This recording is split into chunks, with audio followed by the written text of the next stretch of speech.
Dalam suasana dan juga keadaan semasa, kita melihat kepada setiap sudut, setiap daerah dan juga kawasan dititik beratkan dalam mempamerkan dan juga melihat kepada ekonomi yang lebih mampan. Bukan sahaja sekarang, malah di masa hadapan.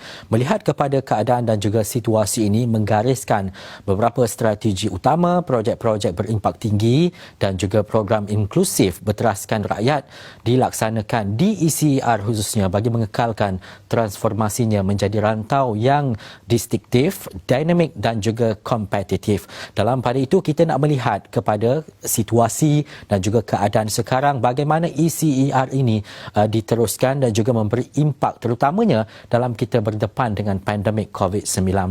Jadi, menerusi Skype ketika ini, Datuk Ragu Simpasivam, Ketua Pegawai Operasi Majlis Pembangunan Wilayah Ekonomi Pantai Timur atau ECERDC. Salam sejahtera, Datuk. Salam sejahtera Encik Ehsan. Ya, Datuk, kalau boleh kita kongsikan mungkin penerangan daripada Datuk bagaimana ECERDC diperkenalkan khususnya dan seterusnya memperkasakan penglibatan. Kita nak merujuk kepada industri 4.0 khususnya kepada rakyat di Pantai Timur dalam keadaan dan juga situasi sekarang ini, Datuk. Okey. Terima kasih Encik Ehsan. Sebenarnya pihak ECERDC telah pun mengenal pasti kepentingan transformasi digital dalam pembangunan ekonomi di wilayah ECER dalam penyediaan Pelan Indo ECER 2.0 pada tahun 2018. Ini adalah sebelum pandemik COVID yang berlaku pada masa ini. Dan tumpuan utama ECERDC dalam pelan tersebut atau strategi utama adalah untuk ekonomi berteraskan produktiviti dan peralihan kepada ekonomi digital dan I 4.0 ataupun industri 4.0. Kita maklum dengan adanya pandemik COVID-19 telah menyerlah kepentingan untuk mempercepatkan penggunaan ekonomi digital dan penerapan industri 4.0. Satu langkah yang kita telah ambil untuk mempertingkatkan penggunaan industri 4.0 ataupun transformasi digital ni adalah kerjasama dengan salah satu universiti utama dari Germany iaitu TUM International, iaitu Technische University of Munich, yang di mana kita telah menubuhkan satu pusat kecemerlangan Asia bagi teknologi pintar ataupun nama akronimnya ACES. Kita pilih untuk bekerjasama dengan TUM International ni sebab mereka merupakan universiti perintis dan terkenal dan terunggul di Jerman dan juga di seluruh Eropah dalam industri 4.0. So, kolaborasi ini telah pun bermula pada tahun 2018 bulan Februari di mana kami telah mengenal pasti program-program dan projek-projek yang dapat dilaksanakan di ECER untuk mempercepatkan penerapan industri 4.0 di wilayah ECER. Masa ini telah pun berjaya dijalankan dan baru-baru ini kami telah mendapat kelulusan untuk memperbadankan ACES ini supaya projek-projek yang dikenal pasti ini dapat dilaksanakan di ECER. Ya. Datuk, selain ACES, selain daripada ACES, apakah langkah yang telah ataupun akan diambil sebenarnya oleh ECERDC untuk menggalakkan rakyat di Pantai Timur untuk menyesuaikan diri khususnya dalam mengadaptasi IR 4.0 dengan lebih pantas, terutama sekali ketika pemulihan ekonomi dalam pasca COVID-19 ini untuk meyakinkan pelabur bahawasanya kita sudah bersedia, Datuk? Okey. Sebelum COVID pun, kita ada dua program utama iaitu Empower ECER dengan Entrepreneur ECER. Dalam kedua-dua program ini, kami ada memberi penelitian kepada penerapan transformasi digital dan juga industri 4.0. Dia menumpu kepada pelajar-pelajar di sekolah menengah dan juga kepada usahawan-usahawan kami untuk menerap industri 4.0 dalam proses-proses pengeluaran mereka.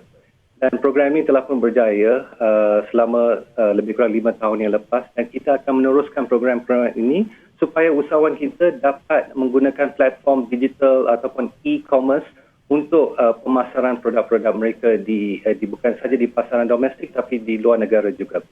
Seterusnya kami juga ada program untuk orang asli di mana kami bekerjasama dengan pihak Dialog Group di mana kita sediakan kelas abad 21 atau 21st century classroom di mana even pelajar orang asli ini diberi pendedahan kepada komputer dan juga aplikasi robotik iaitu yang berkenaan dengan industri 4.0. Seterusnya, kami juga sedang bekerjasama dengan pihak kerajaan negeri dan juga universiti-universiti di ECR. Terutamanya sekarang kita ada kolaborasi dengan Universiti Malaysia Pahang, di mana kita akan mengadakan program untuk meningkatkan pengetahuan dan aplikasi industri 4.0 untuk siswaza dan juga kerajaan-kerajaan di negeri ECR. Salah satu program yang kita akan beri tumpuan adalah program e-government untuk meningkatkan lagi pemberian perkhidmatan oleh kerajaan-kerajaan negeri di wilayah ECR. Kami rasa langkah-langkah yang telah diambil dan akan terus diambil melalui akan mempercepatkan lagi dan dapat menanangi apa-apa perubahan new normal baru yang telah dibawa oleh COVID-19 ni. Dan Datuk, melihat kepada keseimbangan, kita melihat kepada integrasi ini juga penting untuk memastikan teknologinya ataupun kesediaan berkaitan dengan teknologi penerimaan masyarakat secara khususnya. Tapi dalam situasi dan juga keadaan ini, pada pendapat Datuk, bagaimanakah ECR membantu Malaysia mengikut jejak langkah mungkin negara maju seperti China dan juga Korea Selatan dari segi perkembangan teknologi digital, terutamanya dalam IR 4.0 ini, Datuk? Kami rasa salah satu langkah yang kita telah ambil iaitu ACES ini dapat mempertingkatkan penggunaan industri 4.0 oleh pengusaha-pengusaha dan syarikat-syarikat yang terdapat di wilayah ECR. Tetapi kolaborasi kita dengan TUM International ini bukan tertumpu kepada ECR saja, malah kita boleh menyokong mana-mana syarikat di seluruh Malaysia dan di Asia. Dengan adanya program ACES ini, kita rasa pengeluar kita dapat meningkatkan lagi mutu dan performance pengeluaran mereka. Dengan itu, mereka dapat menarik pelabur-pelabur dalam teknologi tinggi ke Malaysia. Dengan adanya pelaburan berteknologi tinggi dan juga penggunaan industri 4.0 ini, kita rasa kita dapat meningkatkan secara keseluruhan di Malaysia ini penerapan digital transformasi dan industri 4.0. Dengan itu kita boleh compete dengan negara-negara seperti China dan Korea Selatan. Hasrat kami adalah dengan adanya ACES dan juga program yang kita ada, Malaysia can roar again as one of the Asian tigers in the economy, in the world economy. That's our principle, sir. Baik, terima kasih Datuk, dan itu yang kita harapkan dari segi penyediaan dan juga pelaksanaan itu dapat dilaksanakan dengan baik, dan kita mengharapkan agar ia dapat memacu negara terutamanya dalam ECR ini lebih baik terutamanya di masa-masa akan datang. Terima kasih sekali lagi Datuk Ragu Simpasiwam, Ketua Pegawai Operasi Majlis Pembangunan Wilayah Ekonomi Pantai Timur atau ECERDC.